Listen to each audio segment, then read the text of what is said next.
Hepatitis B. The prevalence. The carrier rate is 3% in India, Japan, Singapore. It's 0.1% in the West, 50% in Africa. In China, perinatal transmission is the major mode of spread, that's up to 40%. The modes of transmission are transfusion related. In USA, HPSAG and anti-HBC IgM are used to screen a donor.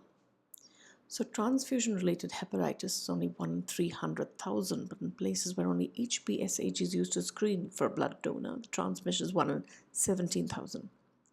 Second is percutaneous transmission through needle stick injuries, acupuncture, and ear piercing. Third, sexual transmission, but this has decreased dramatically after 1980s when HIV was discovered and people used to use safer sex practices. 4. Perinatal transmission.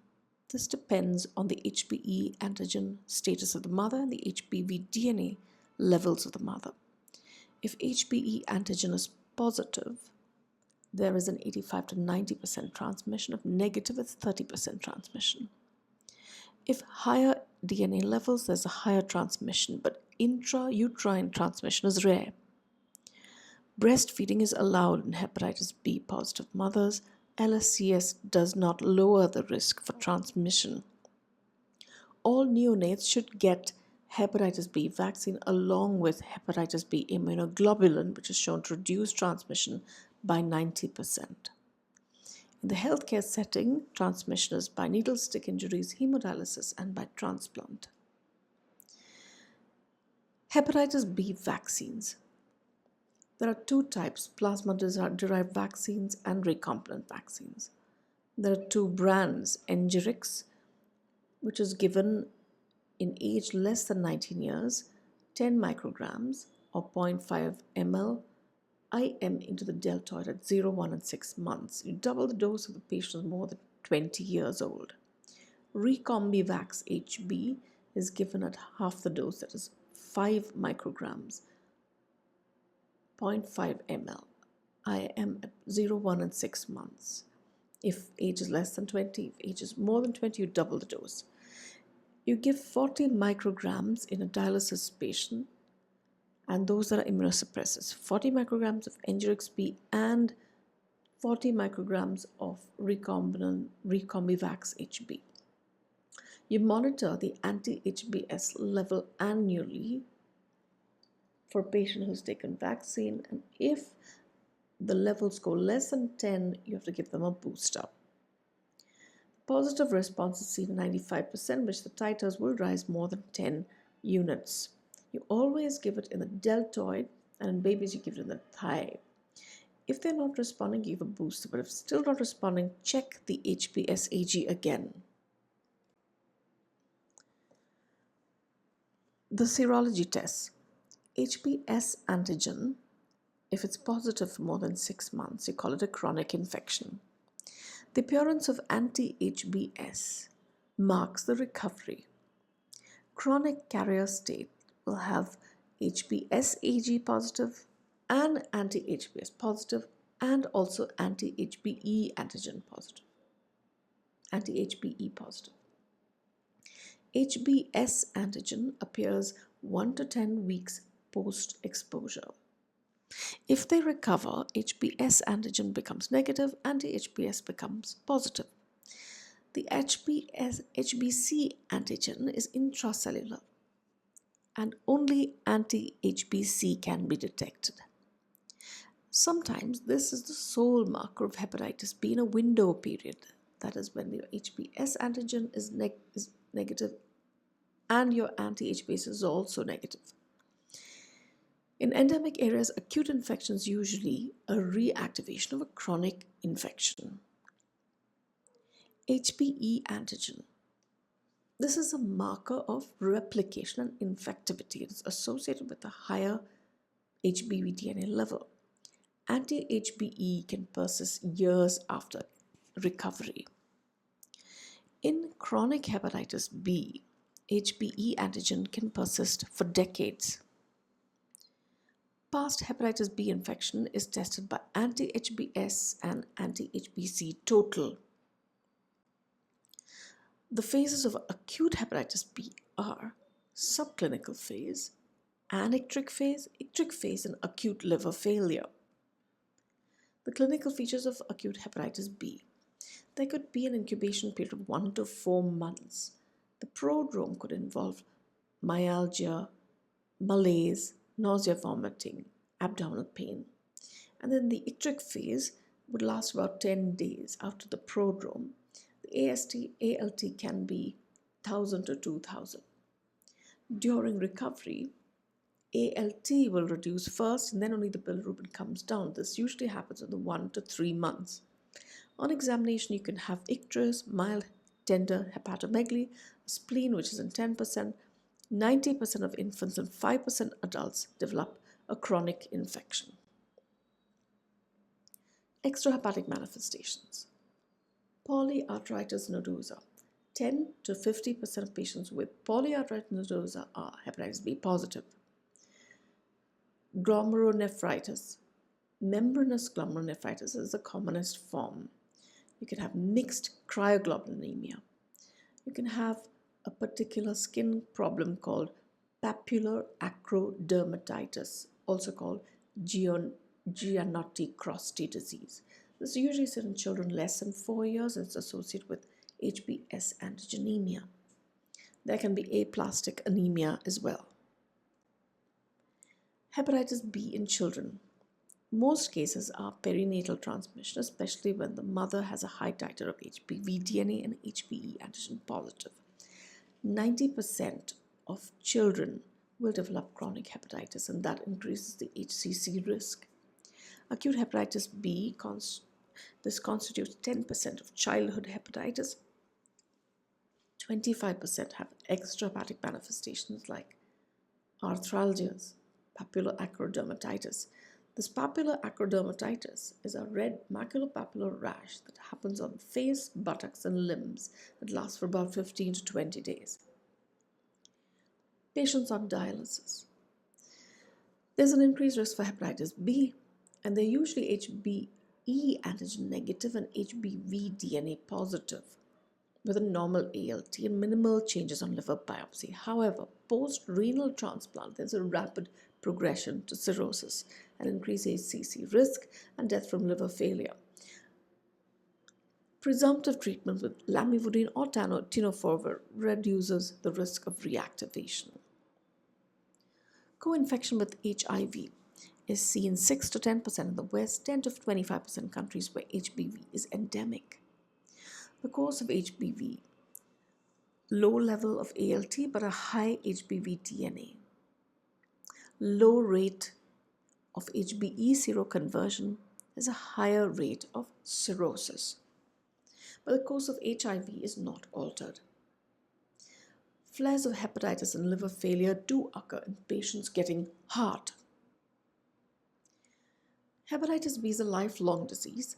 The DNA gets incorporated into the host genome, and there is an intracellular pathway in which newly replicated HBV DNA re-enters the hepatocyte nuclei, and it's used to amplify cccDNA, which is covalently closed circular DNA. Phases of hepatitis B. 1. Immune tolerant phase, HBe antigen positive. 2. Immune active phase, HBe antigen positive. 3. Carrier phase, in which HBe antigen is negative.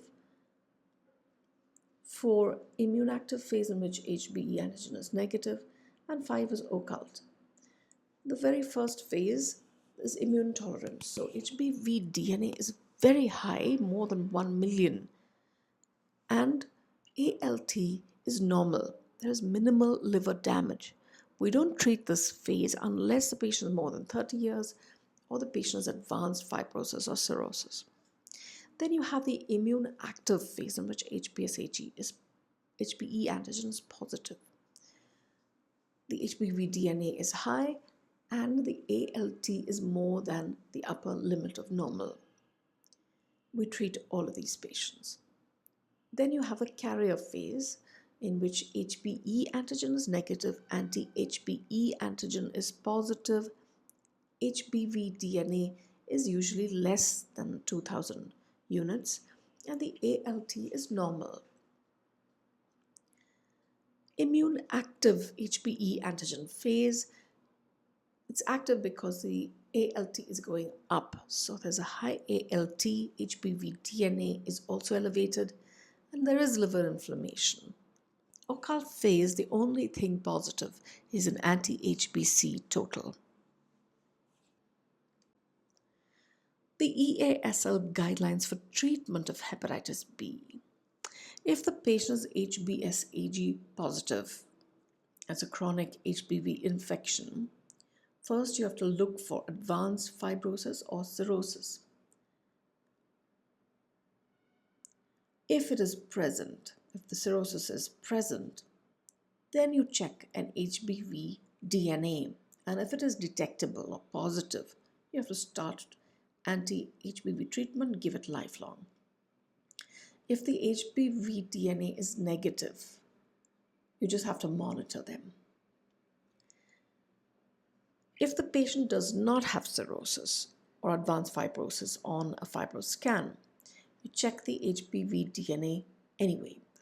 And if it is more than 2000, you see, is the ALT elevated? If it's elevated, you have to rule out the other causes of elevated ALT and you monitor them. But if the HBV DNA is high and the ALT is more than the upper limit of normal, anything more than the upper limit of normal, or there is fibrosis, or there is a risk factor, hepatocellular carcinoma, or extrahepatic manifestations are present, or there is immunosuppression like HIV, or there's a risk for HBV transmission, we treat them with anti-HBV treatment. So who should be treated?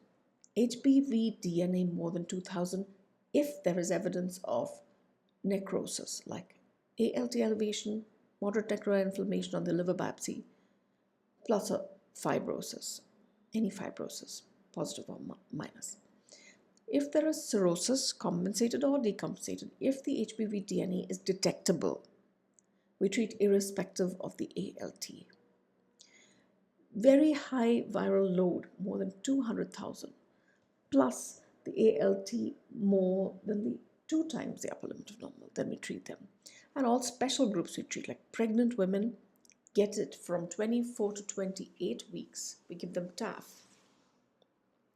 If the HBV DNA is more than 200,000, and we give it till 12 weeks postpartum. If there is a family history of HCC, if there are extrahepatic manifestations, and in immunosuppressed patients, how long do we treat? In cirrhosis, lifelong. HBe antigen positive, we treat till seroconversion or undetectable HBV DNA. In HBe antigen negative, you treat indefinitely till the HBsAg becomes negative.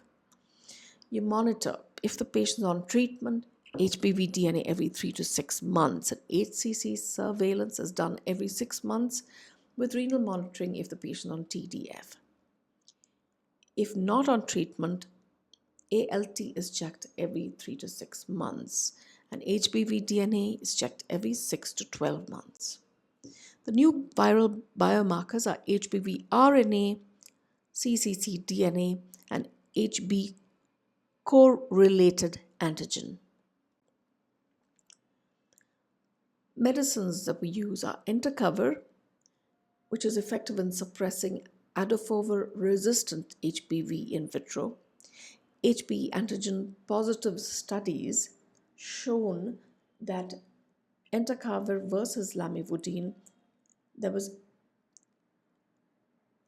increased histologic grade by 72% versus 62%. Virological response was seen in 67% versus 36%. Biochemical markers improved in 68% versus 60%. HBe negative also had a better response than patients treated with lamivudine. In decompensated cirrhosis, there was an improved child and MELD score with entecavir. And the dose was 0.5 milligrams OD, but in lamivudine refractory, we have to give 1 milligram OD. We decrease the dose in chronic kidney disease. Tenofovir disoprosyl fumarate. Its structure is similar to adofovir. The dose is 300 milligrams once a day, and we reduce the dose in CKD. Compared to adofovir, both HBe antigen positive and negative patients showed an improved virological and biochemical response. The side effects are Fanconi syndrome, CKD, decreased bone density. Therefore, we do not give it in children. TAF, tenofovir alafenamide. Intracellular drug delivery is better than TDF. The dose is 25 milligrams a day and safer on the kidneys, less effect on the bones, but it's a little costlier, may increase LDL compared to TDF. Lamivudine. HBe seroconversion at 1 year was shown to be 15 to 20% and 5 years 50%. In HBe antigen negative, HBV DNA is undetectable at 1 year, and in 60 to 73%, but most recurred on stopping the treatment. In advanced fibrosis, it slowed the progression. The dose is 100 milligrams a day. If the patient is HIV positive, we have to give 150 milligrams a day. In renal failure, we reduce the dose. In children, the dose is 3 milligrams per kg per day. Pegylated interferon alpha 2A. For both HBe antigen negative and positive, the dose is 180 micrograms per week for 48 weeks. We give it along with lamivudine for a better response. Side effects are fever, myalgia, myelosuppression, depression. That induces autoantibodies, like, for example, hyperthyroidism can happen.